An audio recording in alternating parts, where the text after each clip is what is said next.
eningizimu wenyakatho evuela ngisho langa la kufika khona lekhasi lingumsakazo empeleni ngohamba impilini evela seswatini ngasheya kwetilwandle lalapho emakhaya kwa South Africa ngiyadvusela ngoba lesibongo sami ngihambe ngethola ngihamba lemgcotsho kakhulu umprofeti khula amadimoni ezabeyithule bhekelela la khona emakhumbi ayisebonakele ephephethe ingqungquthela namhlanje kunzambama ngilesibili ephephethe azisababukele emakhaya siyabonga kakhulu Moloyi siyabonga mbukeli ekhaya egameni lika Jesu siyasona nginathi nabule show egameni lika Jesu siyabusela egameni lika Jesu egameni la Moloyi emhlabeni nasezulu kwathiwa onke amadolo ayagugakile Jesu Kristu inkosi siyabusela mbukeli nasekhaya la khona egameni lika Jesu kwathi inkosi ingaphatha ngemusa umprofeti wakho lo ngifuna amadimoni egameni lika Jesu bebese singena namhlanje nje ngifuna ukuthi ngikhumbule babukele ukuthi kusasa lokusabo sukuma uhambe kuye kumprofeti kaNkulunkulu uyembona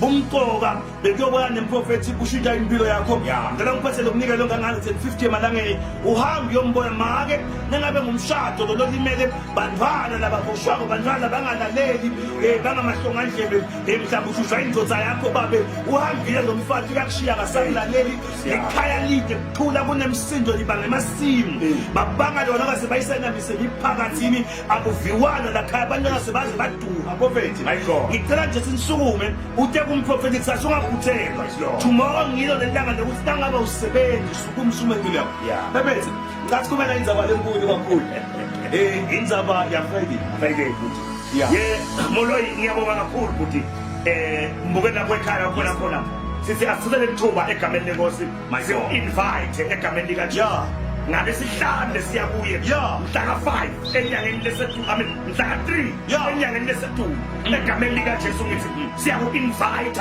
lapha embekelweni spiritual life edit prophetic church egameni lika Jesu ngosiyami siyaku invite sinenkonzo lenkulu kakhulu sinenguza ne-online prayer sinengqungquthela egameni lika Jesu ngosiyami lesihloko sinazo Moloyi siyamandla kakhulu lesihloko sithi we are breaking financial bondage and poverty egameni lika Jesu ngabona indzaba yemali serious labanye lapha ekhaya imali abayiboni imali ayisonzeli nabo khona mangasebenza akapromota bapromotwa ngapha nangalapha yena asale egameni lika Jesu abanye bayanyuselwa Moloyi nemaholo nakhenholo limenza uyatibuta ukuthi mina kuyangani ukuthi imali ingangithandi abampromoti ngani baletha kunemoya Moloyi yaphumile noma kunemoya yavimbela ukuthi imali isonzele kuwe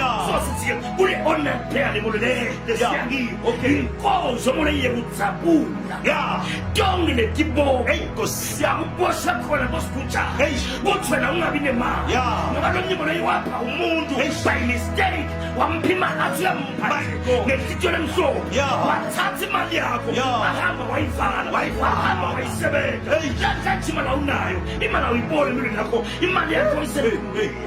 imali yakho isenzabeni baselitshe wavala wathiwa lona kasoza ayibona imali my God sithi this coming Friday ungenzi iphutha ungabi khona egameni lika Jesu Kristu sidzabele tipopho letivimbela ukuthi imali ingasonzeli nawe Bona prayer icala nga6 Ntsambama kuya kube ngi6 ekuseni embekelweni la kujika khona amakhumbi ngicela singiyicorrect enza babazi baduke bani embekelweni la kujika khona amakhumbi dawukwehla lapho besosale gravel engathi yes kubenda ncane kuna kwebhodi nje lokubhaliwe lapha prophet Mountain View ungena nje lapho bese uyaqhubeka kancane nansonto ngendawo ngosiyami nabo nje cha ukuthi noma ubute ngicela ka prophet khula amadimoni batakulaye ngalo lesitanda sidibane khona kuyabe kunemandla bebeza sikhuluma indzaba the importance of prayer of all night prayer kuthiwa ngani phephethe lokuthi abantu abethe enkonzweni yawuthandaza Moloyi indzaba yomthandazo it is very important my God uthi uNkulunkulu uJeremiah number 33 verse number 3 uthi call unto me uthi and I will answer I will uthi ngibikeni ngidalojana ngawuthatha ukuniphendula Lord egameni lika Jesu Moloyi indzaba yomthandazo it is very important ngoba kunesikhathi lasihlangana khona sihlangane egameni likamoya egameni lika Jesu Kunjalo. Ngeke umbindi wekhaya. Yeah. Kepha the times. Yeah. Nkosi yami, Mayingo. tshela lo mkhulu wethu. Uhlonye when we are divided, Yeah. we shall fall. Yeah. But when we are united, we shall stand. The Yeah. time is stand together. Hey. In prayer. Hey. Unetiseko. Yeah. Mayingo. Mhlawumbe kunenkinga ekhaya lapho bekade kwasa kuyithandazela ngoba Kunjalo. asifanani kuphiwa kwethu Yeah. kuthandazweni. Yeah. Indlela engithandaza ngayo mina akusiyo indlela yatawukhulela ngayo nakubakela ekhaya kwenkinga empilweni yakhe Kunjalo. so le ndlela uNkulunkulu asifa ngayo indlela uNkulunkulu lasigobe ngayo Yeah. ayifanani so Ayifani. sihlangene wena uhlelo sakho sikho nalendlela sakho sikho ngoba lo mkhulu mehlula Angithi kuthiwa umthandazo walolungile. hey Nkosi yami unemali kamolo Ngoba kungenzeka nje lapho khaya ukalunga. kahleka Manje lo mthandazo wakho uyantengantenga. Isikhathi noye bese sidaba prophet. oh hallelujah Ngoba lapho lo mprofethi lolungile. unemandla Jesus right Hey. So bebethe now sikhuluma indaba ye-honor prayer uthi lesihloko Yeah. esikhulu sikhuluma emagama ukuthi silona kuthiwa i-financial bondage. hey Nkosi Can yami you explain nange umbuko lapha ekhaya lento esithiwa i-financial bondage? Nkosi yami Iyiza losiyabuya sikhuluma nge-poverty. ngiyabonga Moloyi thank you very much my brother umkhulu lomhlelo ngaka when we talking about financial bondage Yeah. bondage Moloyi kuphungwa Ukhuma. Yeah. kumphungwa noma kufaswa Yeah. ukhunge egameni likaje masikhuluma nge-financial Yeah. sikhuluma ngetimali takho Iva. sikhuluma ngetimali Okay. so either le mali yakho vele ikhungile Okay. either le mali yakho yathaka either le mali yakho yavala Hey. either le mali yakho Moloyi isendumbeni lo ngikhuluma njenyalo either le mali yakho isetintabeni Hey. asemanje ayikwatsekona kwathiwa wena imali awusoze wayibona egameni Yeah. so sithi-ke this coming Friday Yeah. sithi sijabula lawo ma-bondages Okay. silanza timali Yeah. nawumbukela lapha ekhaya Yeah. losasebenze for 20 years Hey. kepha ude nendlu ekhaya usebenze for 20 20 years. kepha ude ngisho libhayisikile Hey, Nkosi yami. losasebenze for 20 years Hey. kepha akalamfaki Ivaka. kepha akanakhaya Yeah. yakubuda kwenzeka Yeah. imali yakho yathakatha Yeah. imali yakho yavala Hey. kepha this coming on a prayer Ayibani lo waboleka imali yakho. hey Nkosi yami Wahamba nayo wayoyidanga. yeah Wabuya wakunikeza ayibona. kunjalo Since that day imali awusayiboni. awusayibone empilweni yakho Ngoba yeah labantu baJehova bakhala ngokuthi imali bayayihola. yeah But iyaphela lomunye iphela nje asayiqabanga sengayiholi. Sure. Abale lona lokuthi bese njalo nje mase kumele ube nemali. Hey. Kuvuleka isikhebe esikhulu. Kufe imoto. Kuvuleka isikhebe esikhulu kugula umntwana. Noma ugulela ngumntana. Hey, Nkosi yami. Ngalesikhathi sekumele wena ube nemali yokuthi uqale into lenkulu ufele ngumntana emisezonke imali umva. Kubangwa yini lethi bebeze because now the only prayer lena ikhulula such people. Jesus Moloyi wakhuluma indzaba ukuthi Yeah. lemtoka kakhulu Yeah. egameni lika Jesu Kristu indzaba Moloyi yaloko ukuthi ungase ufuna ube nemali imali kuvele kuvuleke umgodo Hey, Nkosi yami. lakufuna ungene khona spirit Moloyi Yeah. spirit sema delays and stagnation Yeah. so ngoba lomunye Moloyi uphila nje impilo yekusizimba ndzawonye Yeah. lampilweni yakhe instead of ukuthi aye phambili impilo Iyemuva. kuspirit yemoli kumoya Umoya. ento leyo ilambilo yalo muntu Okay. lelo itsika break Okay. lo muntu naye ake aqhubekele Aqhubekele phambili. ngoba always uyamphili imdonsela Imdonsela muva. egameni likaJesu so umoya nje ukuthi ubreak Yeah. umoya lo ngokane lokubanga lokuthi le mali yakho Yeah. ingahlali ekhikhini lakho My God. ingahlali ebhangeni lakho Hey, labanye Jesus. bangafaka ngasala bathi Yeah. ikhadi lami lekhola Yeah. akusala kunenge mbala Yes. sehlala kushayilo Sehlala kushayilo. egameni likaJesu My God. labanye ngoba bona asikhulumo le Yeah, sikhulume. ngoba nani indzaba yabo shayilo khini boyibuka babukele mali Yeah. Umoya. boyibuka indzaba yabo shayilo ingumoya Yeah. labanye bo shayilo bayayiloya imali yakho Yeah.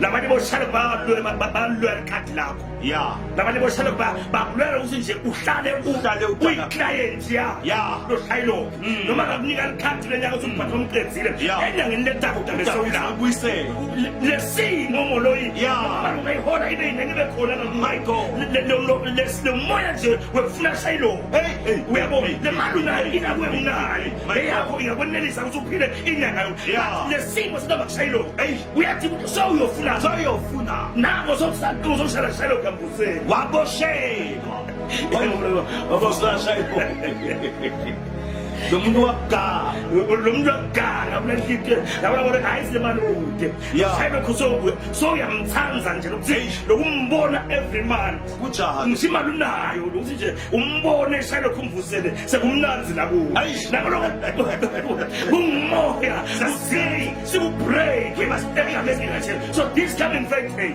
asende njani bebethe sikhulumiza by poverty la uyibalile kule thing yes Friday kunena ngiyambukela lapha ekhaya yes Lord uthi phephethe angisakhoni ukuhlala ngingadlali indiza ngathola nje le mali ngiyifaka lapha endizeni kungidle ngathola kwemali ngihamba ngiyokudembula kungidle ngiyahlupheka nebantwana bami ukuthi angisakhoni ukuyiyekela kuyile nto le spirit kwe-poverty bebethe lokuthi le mandla lencane wethatha wena uyinike abantu abanayo maloyi ile moya lesikhuluma ngawo lo moya we-stagnation noma uthakathi ke moloyi ngoba moloyi sikhuluma ngendaba yokuloya moloyi kuloya kukhona kuriye ufuna sikhulume inkuweni akwadi indaba yokuloya kuloya moloyi yinto le-real bayathakatha abantu langephandle bantu babitelwe kuthakatha ifana ne-calling leyo umuntu akamind moloyi ukuthi athathe imali ekugcina ahambe aye eMozambique afune nje kuva ngempilo yakho imali abanayo eninga ngase kuthola abanayo avele avale bonke egameni likaJesu so umoya webuthakathi ke omkhulu futhi siwubreak lo egameni likaJesu so lenza abayisemoloyi lo muntu lo moloyi imali yakhe akasayiboni ukuthi imali iyendala lento ibala indlala ukuthi lo lo mnya uthi anginenzanga nothiwa angisathengisanga le-rice ekhaya mangithenge tshwala phela imali mangithenge tshwala nje angimandi kuba nathi sabonke ebhalweni ngithini majaha thathani it's all upon me Michael angimandi kusaphatha eyingwadleni nemali yami ekhambeni awukakhe ekhaya unika imali dingwane ekhaya ukakhe bawuqashe imqasho lentrini qashe ingwababane neyempahla uyithengela ikrosa inyanga ngithengela ekokugqoka yami le mali vele ayibone uvase nje ntwana waloywa ufungathi ukahle bawusaphaza mawunika umfati wakho ufungathi uyalahla mawunika abantu abayifungathi uyalahla imali yakho yathiwe ekhaya kepha everything yovule emsebenzini ngenza ngayikusa ukuthi bebethe ngibone make lo mtsala mtsala uyambona manje ngomtsala adlala indiza ibhasini sidangala Somuntu ngiyambona ngokuthi nephela sishuka lamakhaya ngathi bayifundiswa abantu manje lento le sedlelo ngike inhloko ka abiza sami futhi abiza ngike inhloko ubone ukuthi kumathini Nkosi yami impilo yakhe uyambona ukuthi imenza wona ndiyamndla le ngoba bese ngihamba ngokuba lasetinyaweni ngibone ecala ukuthi noma kuyahlupheka bathi imali lanayo la uyayicetha yendisele le kangaka mbukele ekhaya Friday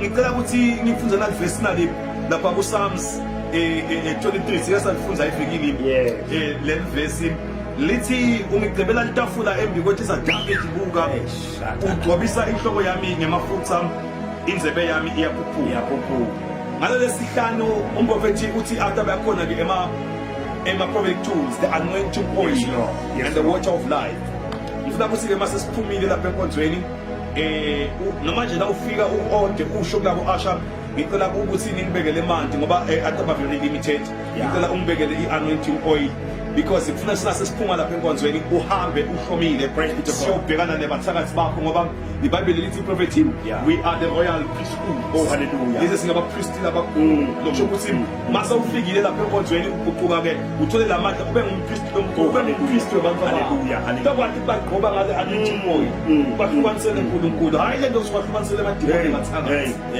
My God. Ya moloyi imqoka kakhulu lenkonzo lesiya egameni lika Jesu mabona incwadi ema-Acts 12:5 leBhayibheli lithi uPeter bababoshiwe basejele egameni lika Jesu. iBhayibheli lithi libandla belihlangene libathandazela the church was paying for their release egameni lika Jesu Kristu. iBhayibheli lithi kwasiwende kumangaliso egameni lika Jesu Kristu baphuma boPeter ejele bakhipha ingelosi lenemandla ngiyabona ukuthi-ke umthandazo uinvite emazulu ukuthi a-intervene etintweni letenteka empilweni tethu egameni lika Jesu emazulu besayangenelela kulethi inkinga lesibhene nazo la ukhona nje ekhaya ngisegameni lika Jesu le nkinga soyikhuleke lesikhathi lesitha kepha kuya sihlangane kanye kanye leBhayibheli lithi the time is sihlangana kanye kanye siyithandaza emazulu abese ayangenelela azi nombhalo lweBhayibheli awuve kubuhle uhlangana kwalabantu bamunye emoyeni uzombhala ufana nemafutha selwa inhloko ye-Aroni.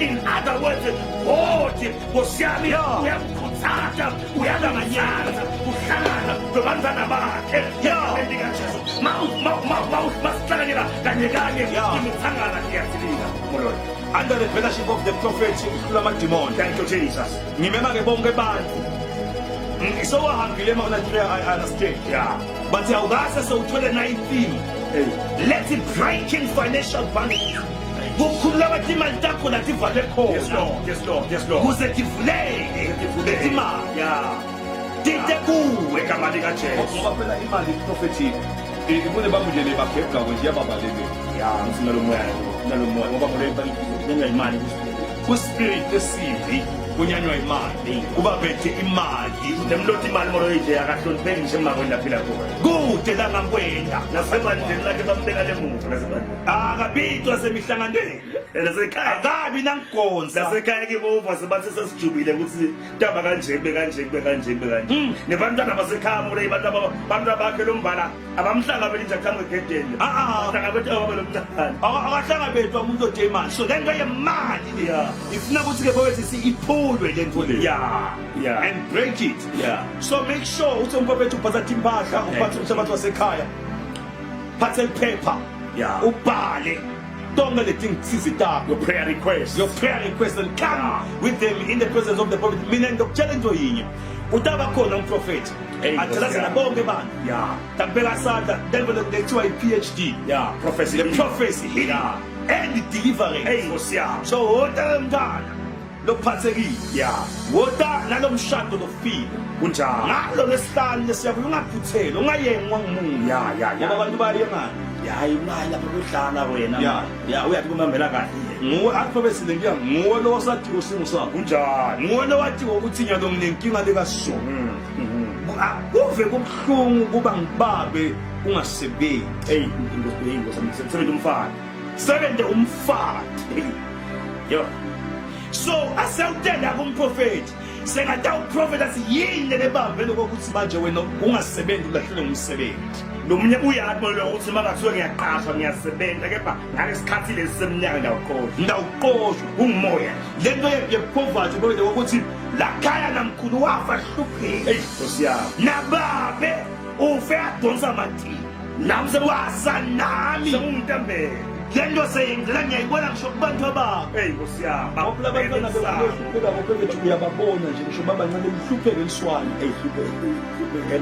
uhlupheka kweliswane that's a very serious very serious it's a case very serious kodwa ke ukhona umprofeti very serious sesivaleza nje bebethe ngiyacela sibakhuthaze sibamukele khona umprofeti sasa okusaba ngicela nje ukuthi abantu bathi sasa ngiyedwa bese uyalungiselela usingeke ngalesihlanu on the prayer yes lord siyazithi ke molo ithine ungatsheli muntu makabe usuma phasa umprofeti unjani ngoba indzaba ithi nalo hamba uphaphatha indzaba asowufunze kubinza thule bawulungisa impilo yakho nawu bathi uyakuthi ngisaya ngala awusho ukuthi uyaphi ngisaya nje ngana noma ungosa ufuna wakhala ekhaya aseniyekele nalokuposta naku social media so post foundation group foundation soyaposta so ubeka indlu ko-3line sowupostile banda bantu bese sibathakathi bakhona umthakathi akajabuli makubona ukuqhubekela phambili ngempilo utawufa ngosiyami asenifunze kubinza kusasa uvuke ekuseni uyathi uyageza uvala umlomo uyahamba uyakahlula amadimoni apha embekelweni egameni lenkosi tabakhona kusula nga-11 sikhathi ekuseni egameni lenkosi ngenda lo msebenzi unkulunkulu angibetele wona ngiyayisa emoloyini mina when I see your face I shall prophesy and once I prophesy your deliverance is a showcase angisho slogan ngisho into lentekako once we have an encounter with me very unbelievable things in my hands egameni lenkosi ngithika sidibane khona kwazi lokheni sesibone sesiyasebenza ngada anyway sizobona ngabona busoba khona uprofeta ngaprofeta inquleko yakho seyivele ikhona kulungile bebeze kusho kona ukuthi ivangeli lemandla liyahamba sibonga lokho asidibane ke Friday mina ngilabe ngikhona prophet utabe akhona ukhonela nje kuTostowe nemaprofeti tuze katabe akhona sidibane khona 6 o'clock ngicela ukuthi ube sewukhona sizoqala inkonzo ngemandla sidumise uNkulunkulu athangene umprofeti akhanzele ikherubi selekile sekunemandla namaphupho anasuya wena bethiwa iphanda ngonyaka kwehla kwamandla moyo ngcwele buka bekhaya ngithokoza kakhulu ukuhlasela ke nawe ehlele kakhulu lithi-ke lapho khona simemetela nge-online prayer enkulu kakhulu angathi nje nawe khona ekhaya angakubusa uNkulunkulu akuphathe ngemandla aqinise unqobe nasitha sathane sihlaba ngemadlebeni akho ukuthi kuyadlalwa hayi ungayi lapho yabo sitha leso sinqobe ngaphazi ukuthi ngiyakhona ngengane egameni mangabe nje ayifuni ngiyakhona wena thatha impahla yayo uyipasele egameni lenkosi ngoba phela emadlelo loyi ayavilapha zila umfati bese soyahlakanipha asumele indlozi yakhe asumele abantwana asumele ekhaya lakhe thatha le mpahla yakhe utenaye kumprofeti ngomhlanga kunjani antoyithandazeli kunjani uthenge la mali wabumendele ijuice faka efrijini emashingwe nomini utawubuya tonaza le juice yasanluka bantu esigoma phume yonke lento nangabe udliswe uyeva siwadliswa nalakazane le vele umendele le juice mangabe uyapheka lapho uthi hahla lamadolo mthandayo yes no naphansi bese uyabonza egameni likajesu abanjwe ngeligoma mangabe uyamoshela uthi hahla lamadolo mthandazo kubasemdala mangabe uyagona ntambamba igoma hayi makasuke ekhaya uNkulunkulu ethembe wena nalomshado lo ofako lo egameni lenkosi phela God bless you ekhaya thatha sakufa amen I love you